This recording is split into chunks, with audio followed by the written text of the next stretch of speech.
Welcome to JTV news.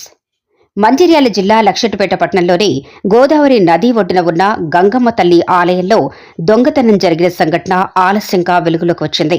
మంగళవారం రాత్రి గుర్తు తెలియని దొంగలు ఆలయ తాళాలు పగలగొట్టి అమ్మవారి విగ్రహం మెడలో ఉన్న బంగారు పుస్తెలు, రాగి చెంబు, ప్లేటు దోచుకుపోయారని ఆలయ కమిటీ సభ్యులు తెలిపారు.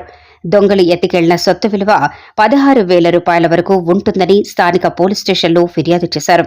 ఘటనా స్థలానికి చేరుకున్న క్లూస్ టీం ఫింగర్ ప్రింట్స్ ఆధారంగా దొంగతనం తీరును పరిశీలించి ఫింగర్ ప్రింట్స్ సేకరించారు. కేసు నమోదు చేసుకుని దర్యాప్తు చేస్తున్నట్లు స్థానిక ఎస్ఐ పి సతీష్ తెలిపారు.